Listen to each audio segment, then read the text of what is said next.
aqui é o Judeu Ateu. Eu sou Estranho. E este não é o Mangá ao Quadrado exatamente, né, Estranho? Ainda é, mas é meio. É meio, exatamente. É um ponto, é sempre o número do podcast .5. O que, em algum senso, é um pouquinho... Eu me arrependo um pouquinho só disso. Porque, tipo, parece que... é um extra daqui... Não é que é irrelevante, parece que é um extra do podcast anterior. Então, tipo, vai sair esse Revisitando Recomendações, que é o nosso quadro, já há bastante tempo existe aqui, vai sair como 260.5. A pessoa que lê vai pensar, será que é um apêndice do E Se Saísse Hoje? Acho que não, porque tem nada título. A ver, né? Faz sentido. Já estou convencido a tirar se você quiser. Não, mas o que eu vou pôr no lugar? É só Mangá ao Quadrado Pocket Revisitando Recomendações, sem número nenhum. Esquece o número. Porque não tem diferença de qualquer jeito. Beleza, eu vou fazer isso. Não sou contra, já me convenceu já. Nossa, caraca, aí ó, começamos uma maravilha. Esse podcast tá pronto pra ser o melhor de todos. E Revisitando Recomendações, ele é bom porque dá pra entender pelo título sobre o que é. A gente grava podcast há 8 anos, quase, e... Na minha mente, eu tô gravando podcast há 6 anos, já faz 3 anos já. Tá quase isso mesmo. Tá quase isso mesmo. E toda semana, pelo menos era, agora...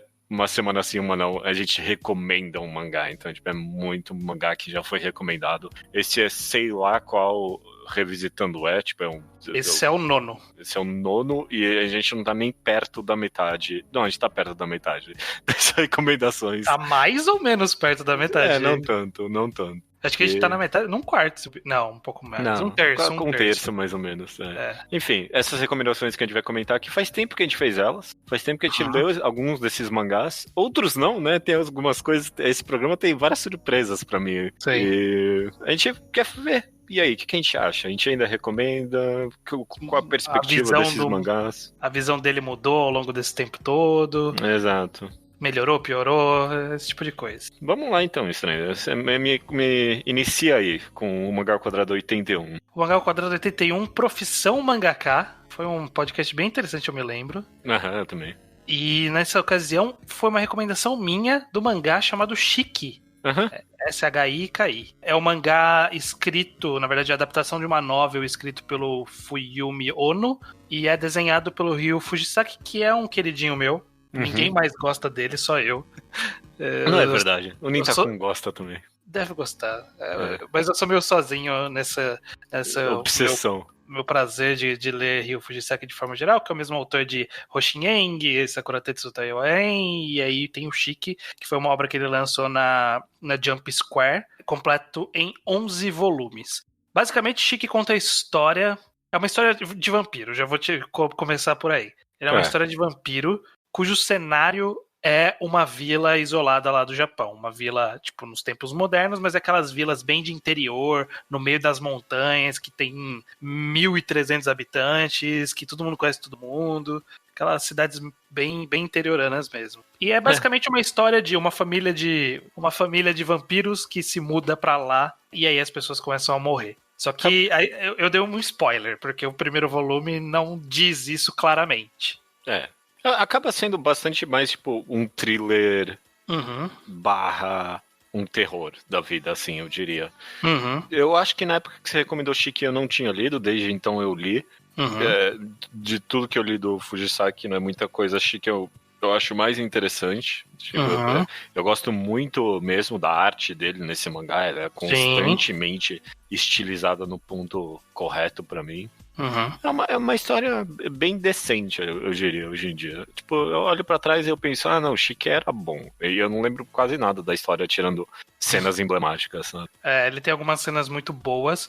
Eu gosto porque... Hoje em dia, na era moderna da cultura pop, a gente vê muitas histórias de vampiros sob a perspectiva do vampiro, né? O vampiro ele começou aos poucos deixar de ser o o monstro que está sendo enfrentado ali, né? E aqui em Chique volta às origens de Drácula de Bram Stoker, que é tipo... É meio que uma peste que chegou aqui e tá matando a gente, sabe? Sim. Como a gente vai lidar com isso, né? Como sociedade. Primeiro, entender o que tá acontecendo, porque ninguém sabe. E posteriormente, quando se revela essa existência, como eles vão lidar com isso. Eu acho que esse é um ponto de vista interessante de revisitar, de ter essa perspectiva do humano como presa. E eu gosto de Chique. Eu reli só o primeiro volume aqui pra lembrar do clima. E eu lembrei da coisa que eu mais odiei na época que foi os scans que foram feitos, eram muito ruins a qualidade. Eu não lembrava disso. A qualidade da imagem é muito ruim. Tipo, o preto e branco não tá muito destoante, tá meio, sei lá, pixelado, tá meio estranho, não tá tão legal. Mas dá pra ler, tranquilamente. Mas eu queria muito que Chique tivesse uma versão física pra eu poder lê-lo. Recomenda ainda, então?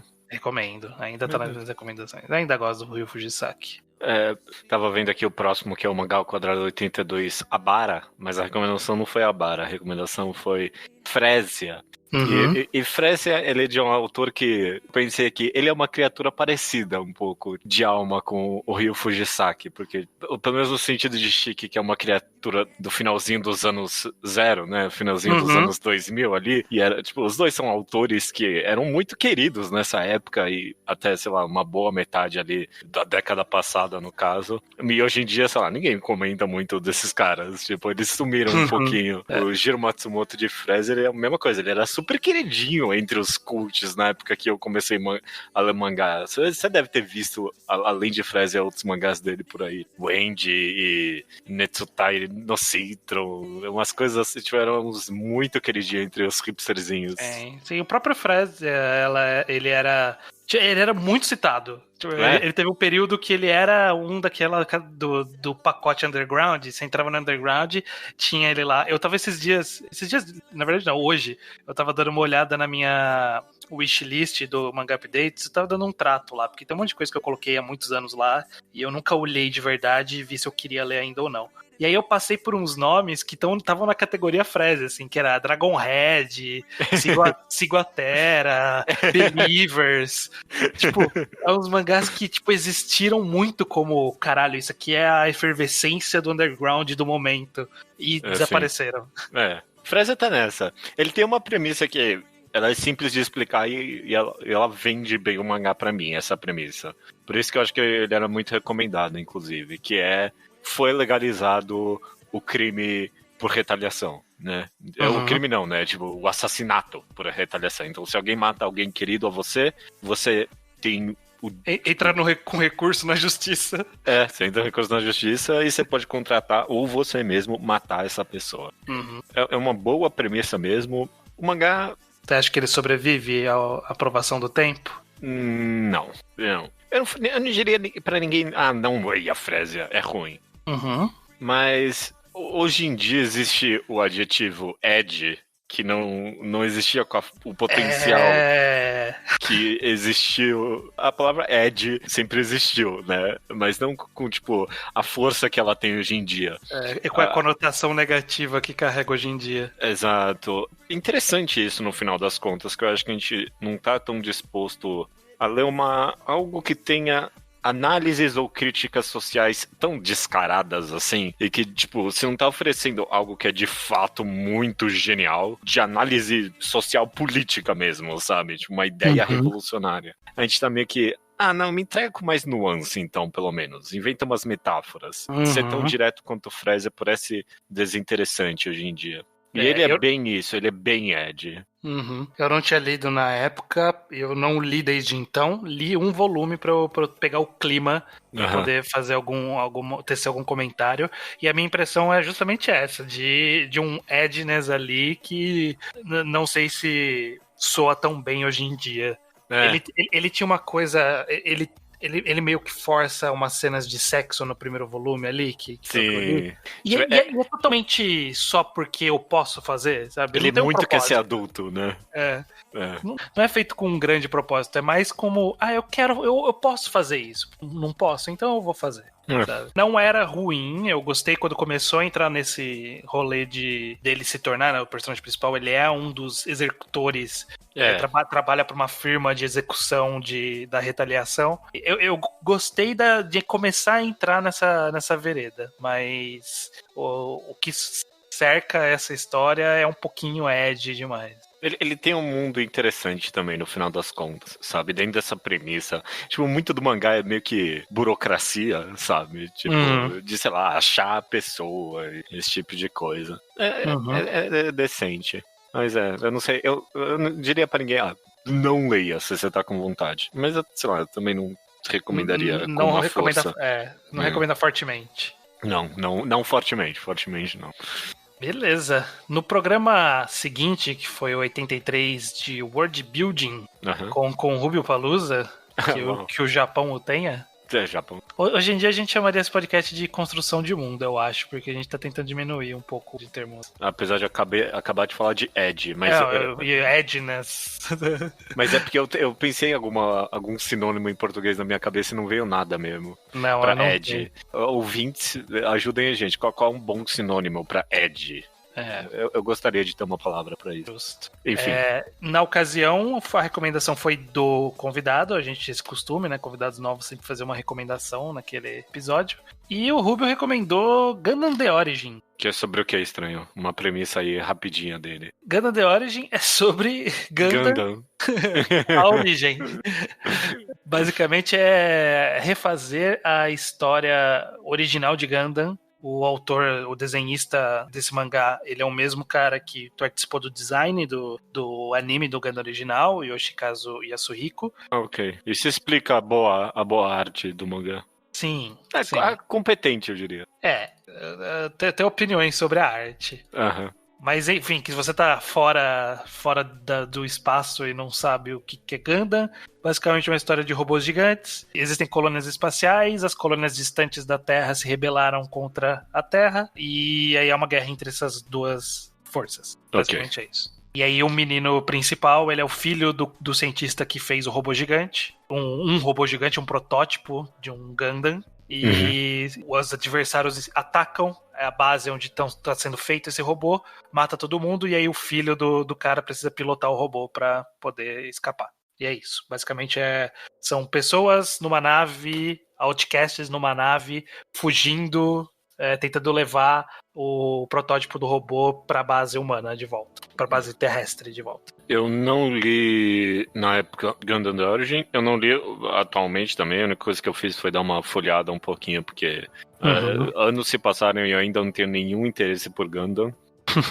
mas me pareceu ok. Ele não... É um mangá que tem esse nome Gundam The Origin, mas não é feito pra quem, tá se iniciando em Gundam muito bem, pelo menos. Ele funciona, mas ele exige... Eu acho que ele exige, no mínimo, o conhecimento que você tá lendo um remake. Porque mesmo que você não conheça a história, você vê que ele tem algumas liberdades que é meio que... todo mundo já sabe disso, né? E eu não sei. Eu tô olhando e falando, não sei o que é isso. Mas eu penso, ok, eu acho que eles estão partindo do pressuposto que todo mundo sabe pelo menos um básico, bem geral, distante, mas ele explica bastante coisa do zero. Eu acho que a arte, ela é boa, ela só é um pouco confusa às vezes na hora do robô. Como o cara, pro desenho dos robôs, ele não faz muita uso de retícula, normalmente é só o contorno, fica um pouco difícil de diferenciar algumas cenas de ação. Mas ela é bastante, ela é bem competente, ela é bastante funcional, e só no momento em que a catraca robô ali que fica um pouco difícil de identificar.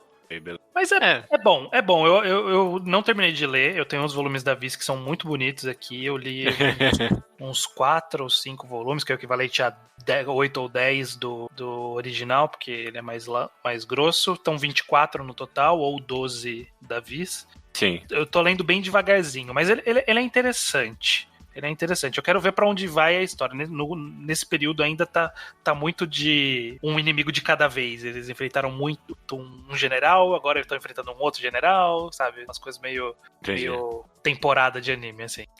Parece ok, mas sei lá, eu não sei se é pra mim, não, ainda. Eu não...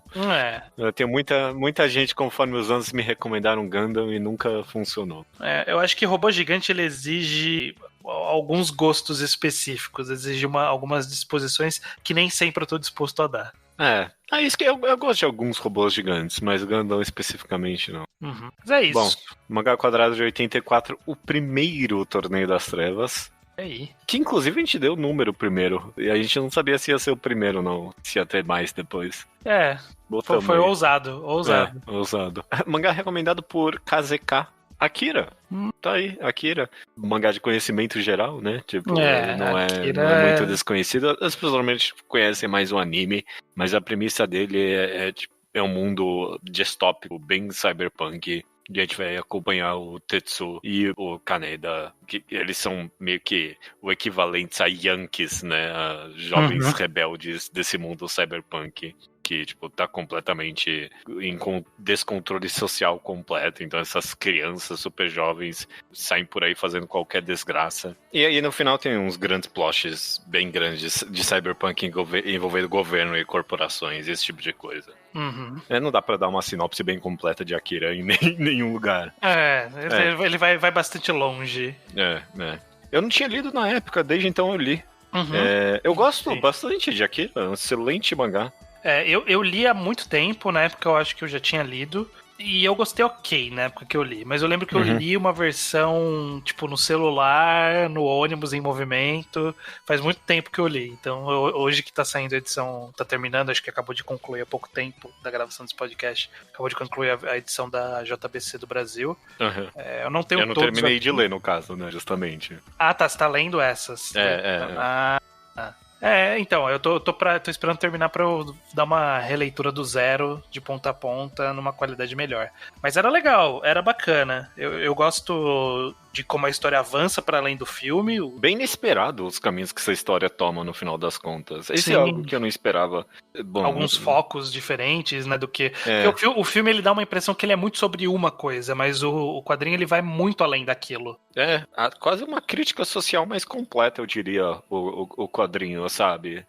Tipo, se a gente tá falando sobre Ed, o filme aqui hoje em dia, ele que é o Ed, e o mangá acabou sendo uma crítica um pouquinho mais com nuance, e você acaba tendo que analisar bastante pra sacar quais são as mensagens. Eu gosto. Sim, é um bom mangá, Ninguém precisa que a gente fique elogiando a Akira aqui. Não é por falta da gente falar que as pessoas vão não ler Akira. Exato. Conhecido demais, até, eu diria. Se tem algo pra dizer, que ele é superestimado, sim. Ele é assim. Ele não é tão bom quanto todo mundo fala que é. Eu acho que, se bobear, é que o mangá, ele não é muito... Tipo, a pessoa não fala muito do mangá. Sempre que fala do Akira, fala, o Akira, mangá é mó bom, né? O anime eu adoro. Sabe, tipo, ninguém fala muito do mangá. Mas o pessoal fala do como é que é o nome? Do artista, o Otomo. Isso, fala dele como um dos mestres dos mangás e tudo mais. Mas Tá aí. Próximo podcast foi 85, Mangás para Meninos versus Mangás para Meninas. Uau, esse título nunca aconteceria hoje em dia, esse título. É muito longo, né? A gente vai fazer alguma coisa mais bem bolada aí nesse título. O título desse programa hoje em dia seria Desconstrução de Gênero, sei lá, alguma coisa assim. Uma coisa que queria dizer exatamente o que a gente queria dizer e não precisava dar essa volta toda. A gente recebeu a participação da Gabriela Negro, que era colunista do Guiabô na ocasião. E ela, como convidada também, recomendou o mangá Ooko, The Inner Chambers. Sobre o que é? Ooko, ele conta uma história alternativa do Japão feudal, em que uma doença matou a maioria dos homens, assolava só os homens, e aí ficou numa proporção meio que 4 mulheres para 1 homem. E o Japão feudal se tornou uma sociedade matriarcal. O Shogun é mulher, e no caso ela tem o direito de ter um harém, como se fosse um harém. Sim. Uma câmara secreta, o Inner Chambers, o Ooko. Ele é o lugar onde ela mantém o harém de homens dela. E basicamente vai contar essa história desse mundo diferente aí. Eu não li. Eu também não. O Ooko. Não sei, nunca saiu scan desse mangá, a verdade é essa também. Não tô na condições de comprar de fora. Não, ele tem scan no mangá Madokami. Ah, ok, beleza. Tem scan dos volumes oficiais, no caso. Então, eu não leio, eu tenho que olhar aqui com calma se é dos volumes oficiais. Beleza. Ele existe scans, eu vou confirmar se é Davi. Mas eu comecei a ler, eu baixei e comecei a ler, é o Davi. Só que eles tomaram uma decisão péssima de que, como é uma história antiga, vamos usar o inglês arcaico pra contar essa história. E aí, tipo, foi 50 páginas de eu sofrendo até eu falar assim, não dá, desculpa. Não tem essa disposição pra ficar lendo So your mother... Não dá, é péssima ideia. Aí eu desisti. Achei uma escolha muito ruim. E eu acho Se fosse um português arcaico, você acha que você aguentaria? Talvez. É uma boa pergunta. Talvez, né? Porque eu, em português arcaico, eu estaria mais acostumado de identificar as palavras olhando. No inglês arcaico, não dá pra eu só dar aquela lida de passar o olho na palavra, entender ela. Sim. Porque eu passo o olho na palavra, eu achava que era, tipo, lá, pensamento ou apesar, mas era you. Só que era o estou... Aí, caralho, peraí, eu tenho que ler com calma, porque eu não tô entendendo o que tá falando. Ok, então, é difícil recomendar assim então, mesmo. Então, não dá pra recomendar ou desrecomendar com base nessa experiência, infelizmente. Só se um dia sair no Brasil uma tradução melhor. Não acho provável que saia, não, eu também mas quem sabe, né, um dia. Beleza, cara. Próximo podcast é o Mangá Quadrado 86, Pirataria. Uhum. E o mangá recomendado foi você que recomendou Ashita no Joey, cara. Olha aí. Olha aí.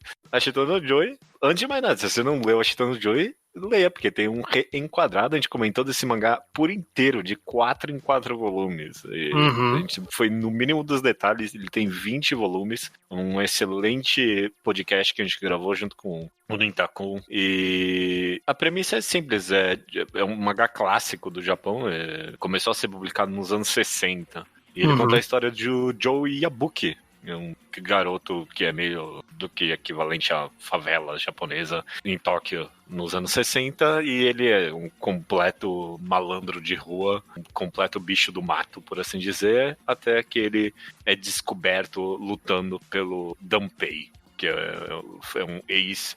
Ele é um ex-lutador ou ele era um ex... Eu já não lembro mais. Ele era um ex-lutador, ex-treinador... Treinador também. Tudo, E hoje em dia ele é só um bêbado na rua. Ele é visto por esse cara lutando e aí o cara vê, esse cara é perfeito pro boxe. Só que aí, tipo, de ir pra isso até ele começar a lutar boxe, de fato... Acontece muita coisa. Mangá clássico. Eu adoro ele. Você adora ele também. Nossa opinião tá bem detalhada nos podcasts. Bem documentada. Sim. Eu recomendo ele ainda, sem dúvida alguma. Eu permaneço recomendando. Ele é um excelente mangá. Um clássico. Um daqueles contenders de mangás mais importantes da história. Independente de qualidade ou não. A gente tem alguns trechos ali que ele dá uma escorregada. Mas de forma... ampla, a história grande do mangá é excelente, conclusão, arcos, personagem, tudo tá bem atemporal e dá pra ler tranquilamente ainda hoje e gostar bastante. Concordo plenamente, cara. Show de bola. No episódio 87, eu não sei em qual desses que foi, mas acho que foi no pacote dos 80s que a gente juntou os blogs no Ao Quadrado. Foi em algum momento desses, porque... não, tanto que eu perguntei isso outro dia desse num quiz. Verdade. E eu já não lembro mais agora. Eu esqueci também. Mas é um desses aí que a gente juntou. Mas no episódio 87 foi discutindo na internet...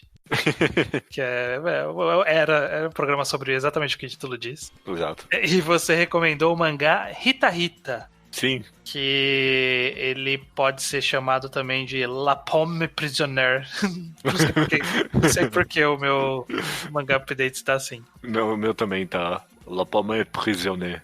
O Hita Hita, ele é um mangá do Kenji Tsuruta, que é o mesmo cara que fez Emanon, todas as histórias de Omoide Emanon, Azoraya Emanon, etc. E assim, basicamente, sabe aquele meme do fotógrafo que só fotografa a mulher pelada fumando maconha na varanda? Sim. Esse é o equivalente em mangá do... Sim. É basicamente mulheres, parece a mesma em vários capítulos, mas às vezes muda. Mas mulheres peladas com gatos, é isso. Mulheres peladas com gatos, esse exatamente é a descrição perfeita pra esse mangá, um volume só, e é só isso mesmo. Não é verdade, porque falando assim, parece que é literalmente só um artbook de mulheres peladas com gatos, e não é, tipo... Não é, embora seja também. Embora seja também, exatamente. Mas, tipo, são várias historinhas curtas, tipo, dessas mulheres aí com gatos mesmo. Com uma pegada meio Mononoaware, de você ficar curtindo a vida, a paisagem, o ambiente, andando a esmo, olhando a paisagem. É isso, ele é um mangá muito de contemplação das paisagens, das mulheres e dos gatos. É isso. Exatamente. É super... Sente bom um mangá, sabe? Você lê ele e você... nossa, que gostoso, sabe? Um bom mangá. É um mangá gostosinho de ter na sua história de leituras. Concordo. Mangá quadrado próximo é 88, Mangá versus Animes 2, Animes for Haters. Uau, ok. E o mangá... Não foi. Esse mangá foi desrecomendado, porque não é um mangá. Exatamente. Né? Esse mangá não é um mangá, é um anime. Foi o único caso de um não gibi, sendo uma não arte sequencial, sendo recomendado no mangá quadrado. Embora a animação seja arte sequencial também. Não, a única caso de arte sequencial justaposta, né? Não justaposta nesse caso. Não justaposta. Nesse caso ela é sobreposta. Beleza. Recomendada no mangá quadrado pelo Guiabo. Mas foi porque justamente foi sobre anime versus mangá e ele recomendou Paprika. Exatamente. Eu ia falar um excelente anime do Satoshi Kon, mas eu vi quase a filmografia inteira dele e o que eu menos gosto é Paprika. Eu não vi ainda Paprika, tá eternamente na lista. Eu vi só o Perfect Blue, que a gente gravou um podcast do Satoshi Kon. Um excelente podcast, inclusive. Muito bom, muito bom. Eu preciso visitar mais da filmografia dele, mas eu não tenho como opinar sobre Paprika. A premissa... Nossa, é Inception. É Inception, a premissa é Inception, é isso aí. É um detetive, tipo, não é Inception, porque a missão dos caras não é entrar na cabeça e mudar a memória de ninguém. Tipo, ele é um detetive de sonhos, essencialmente, o protagonista. O protagonista não é a Paprika, o cara. Mas é isso, vai de sonhos em sonhos, procurando por coisas, mas acaba sendo muito mais complexo que isso. E, tipo, tem um grande negócio que envolve... É decente.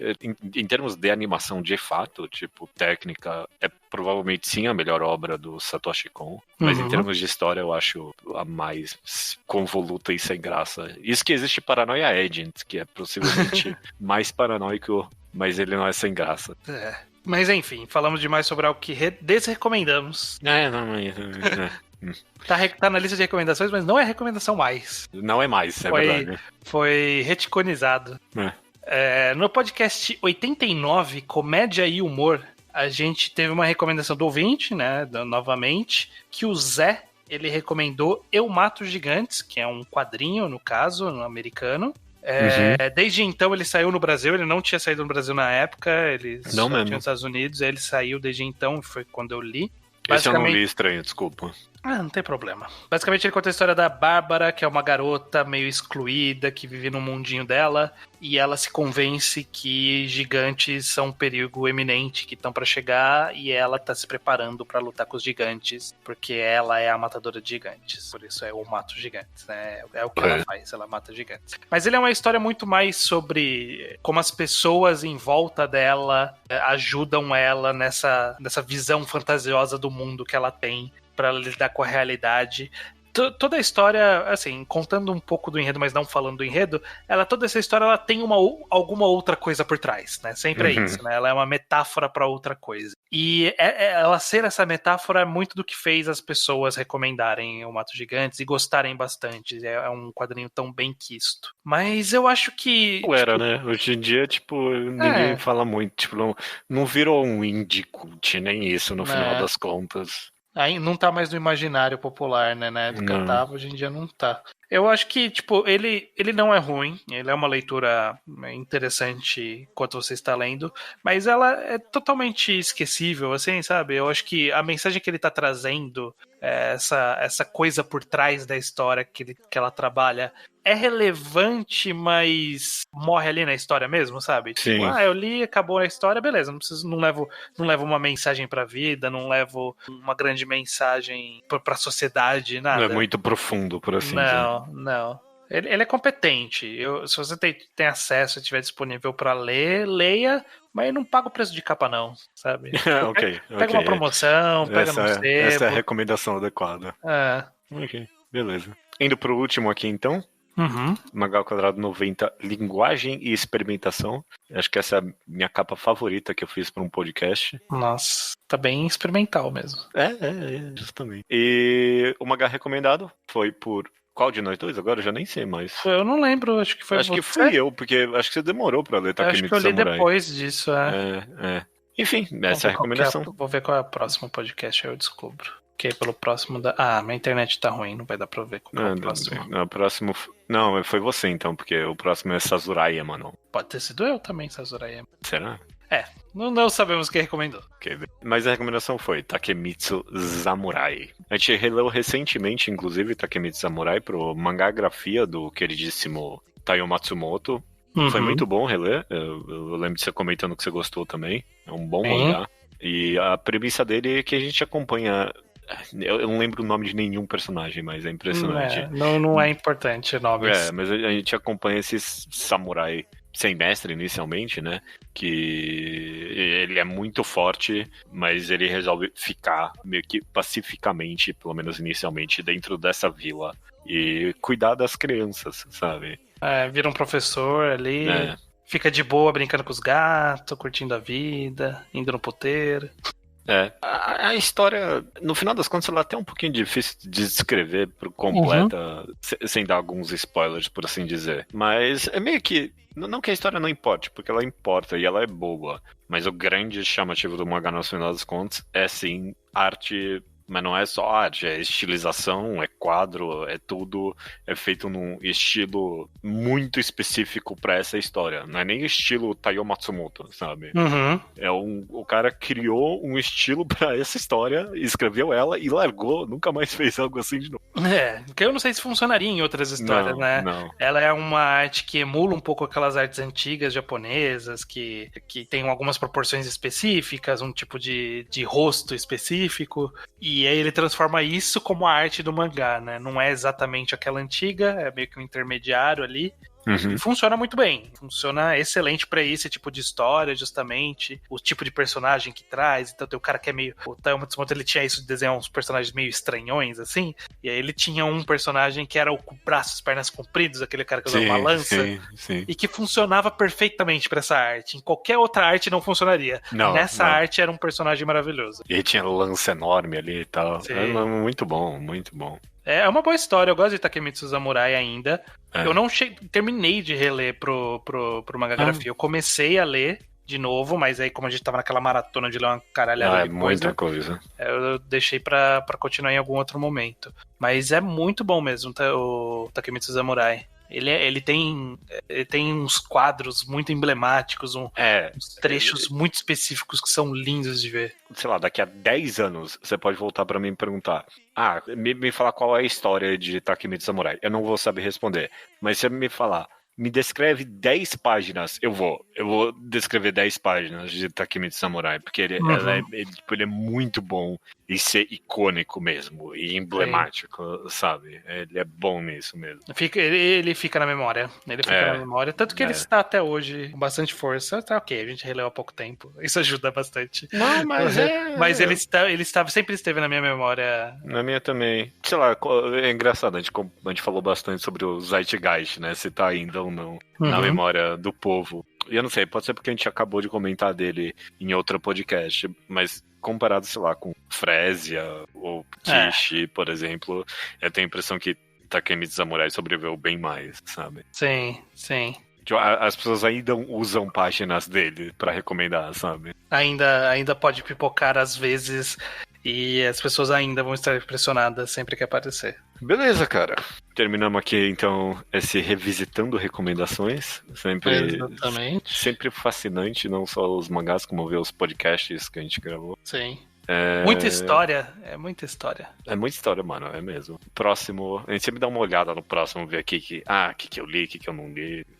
O próximo vai ter um 100 ali, né? Mas 100 a gente leu tudo. Bom, menos o Sheng que eu não li até o final, mas não conta, né? Bom, eu não li bastante coisa do próximo. Não li Tetsu no Senhitsu. Tô abrindo aqui, vamos ver. Não li Adolf até hoje. Eu li desde Bakery, então. Black Lagoon não li. Uau, nossa, eu tô devendo. Eu não li Saga, não li Murciélago, não li Antique Bakery, não li Devilman, mas tem aqui em casa, vou ler. E Black Lagoon. O que Murciélago? Isso aqui é Hells Angels. Não, é verdade, não é Murciélago. Murciélago tá mais pra cima. É, o 104 Murciélago. Nossa, porque eu sei que era nessa faixa de podcasts que tinha Murciélago. E aí eu vi esse personagem e falei, tem cara de Murciélago. É, tem mesmo, mas não é não. O Black Lagoon, acho que foi o Iso que recomendou. Alguém recomendou. Não, o Iso não tava no podcast nessa época, eu acho. Ah, de Madoka Mágica. Pode ter sido ele mesmo. Ah, deve ter sido o Iso mesmo. Eu não sabia que o Iso gostava de Black Lagoon. O Iso tá fazendo um lobby, é que você não tá vendo, ele tá fazendo um lobby pra ser o próximo Reenquadrado. Nossa, nem fudendo. É que são 10 volumes só. Ele tá fazendo por trás dos panos, a política por trás do Ao Quadrado tá tendo uma movimentação aí pro próximo. Esse Reenquadrado é um quadro que virou muito político mesmo, né? É putadíssimo. É o Toma Lá da Cá, fizeram podcasts que você queria, Judeu, agora não, todo mundo quer o dele. Eu não verbalizei isso, mas eu praticamente já me a decisão é sua, cara. O meu poder de veto dessa vez eu rendi ele, não existe. Pra aceitar o Dororedoro, foi você abriu mão de vários ministérios aí pra esse Dororedoro rolar. Não, de uma temporada só, né? É só um. Como é que é o nome? Qual é o período presidencial? É só uma gestão. Só um mandato. Só um mandato.